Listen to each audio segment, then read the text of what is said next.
Hello everyone, আমি consultant psychologist Arijit Sinha. আর আজকে যে টপিকটা কথা বলার সেটা হচ্ছে যে মেন্স হেলথ। কেন কি এই যে মাসটা, সেই মাসটা হচ্ছে আমাদের মেন্স হেলথ মান্থ।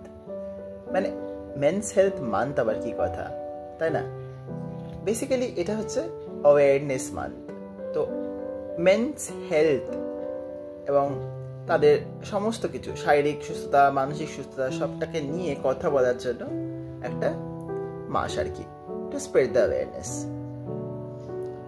শারীরিক সুস্থতার ব্যাপারটা তো অনেক কিছুই জানা আছে, তবে যেটা জানা নেই মানসিক সুস্থতা।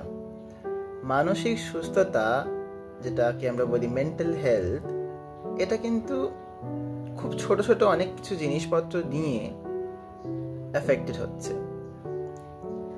একটা পুরুষ মানুষের কাছে দেখবেন কিছু কিছু স্টিগমাটাইজড, কিছু কিছু এমন চিন্তাধারা আমাদের ইনগ্রেইন করা হয়ে যায় সোসাইটির মাধ্যমে, যেটা থেকে অনেক সময় বেরিয়ে আসা খুব ডিফিকাল্ট হয় এবং তারা অনেক কিছু প্রকাশ করতে পারে না। ইমোশনস, মেইনলি আবেগ প্রকাশ করার জায়গা থেকে একটা বাউন্ডারি, একটা লিমিটেশন কাজ করে, যেটাকে ভেদ করে ইমোশন প্রকাশ করা যেন অ্যাজ ইফ একটা ক্রাইম ফর আ ম্যান। আজকে তার খুব প্রিয়জন যদি মারা যায়, হাউ হাউ করে কাঁদতে বসা, যেটা কিনা হওয়াটা খুব স্বাভাবিক, সেই স্বাভাবিক জিনিসটাই একটা ম্যান, একটা স্ট্রং পুরুষ মানুষ যদি করে বসে, ভীষণই অস্বাভাবিক হয়ে যাবে কথাটা। কেন? সমাজ বলেছে ছেলেরা নাকি কাঁদে না। তার মানে কি আমাদের কি যে টিয়ার গ্ল্যান্ডস বা চোখ দিয়ে জল হয় না, পড়ে না, তা একেবারেই নয়। কিন্তু আমাদের শেখানো হয়েছে তোমরা কাঁদলে তাহলে তোমরা সামলাবে কাকে, তাহলে তোমাদের দুঃখ হলে তোমাদের সামলাবে কে, এটা বড় কোয়েশ্চেন মার্ক, কেউ জানে না। তারপরে এটা তো আছেই ভয়।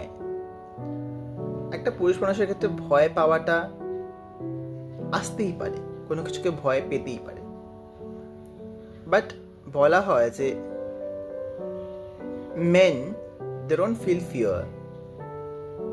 তো সমস্ত কিছু ভয়ের জায়গাতে অ্যাজ ইফ ওরা একটা ঢালের মতো কাজ করে। তো সেটা সবসময় ঠিক না ভাবাটা, তাদেরও ভয়ের জায়গাটা থাকতে পারে। তারপরে ব্যথা। হিন্দিতে একটা কথা আছে না, খুব কমন, মর্দ কো কভি দর্দ নেই হোতা। তার মানে কি আমাদের নার্ভ কাজ করে না? ব্যথা লাগার কথা না, মানে ব্যথা তো লাগতেই পারে, বাট ব্যথা ফিল করার কথাই না। তার মানে কি আমরা একটা ডেড বডির মতো, ওই নার্ভস যাদের কাজ করছে না, পুরো বন্ধ হয়ে গেছে সব কিছু ফাংশন করা? Is it so?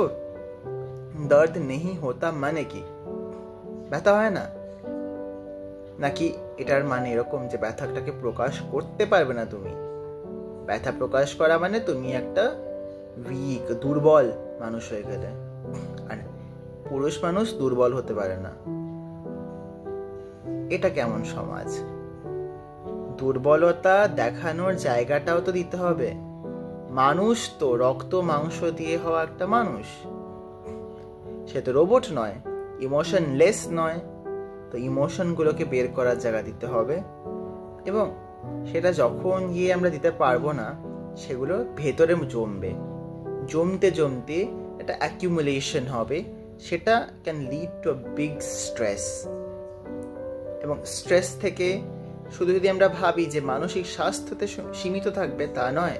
স্ট্রেস থেকে কর্টিসল রিলিজ হবে, কর্টিসল বাড়বে, তাতে তো আপনাদের heart disease, heart attack, stroke হওয়ার সম্ভাবনাটা আরও বেড়ে যাচ্ছে। তো মানসিক স্বাস্থ্যর ছোট ছোট জিনিস কিন্তু একটা বড় শারীরিক স্বাস্থ্যর দিকে টেনে নিয়ে যাবে, আর সেটার জন্য সমাজ দায়ী। তো সমাজকে শিখতে হবে যে পুরুষ নারী নির্বিশেষে তাদের ইমোশন প্রকাশ করার একটা জায়গা করে দেওয়া উচিত। সবার যেন সেই জায়গাটা থাকে, কথা বলতে পারে, মন খুলে কথা বলতে পারে, মন খোলা একটা স্পেস যেখানে কেউ তাকে জাজ করবে না, নিন্দা করবে না যে তুমি তো স্ট্রং হওয়ার কথা ছিলে, এবার তুমি হঠাৎ উইক হয়ে গেলে কেন, তুমি ভয় পাও কেন, তোমার ব্যথা ফিল হয় কেন, ছেলে তো তুমি একটা। এরকম খুব স্টিগমাটাইজড, খুব স্টিরিওটিপিক্যাল আইডিয়া নিয়ে সোসাইটি যদি চলে তাহলে একটু সমস্যাই হতে পারে, এবং সেগুলো হয়তো হয়েও থাকে। দ্যাট ইজ ওয়াই একটা হার্ট অ্যাটাকের রেট কিন্তু মেলসদের মধ্যে বেশি in comparison two females. So এটুকুই আমি বললাম আজকে, এটুকুই থাক, এটুকুই হোক, এটাই অনেক সমাজের কাছ থেকে পাওনা। তো থ্যাংক ইউ, আবার দেখা হবে অন্য একটা ভিডিওতে।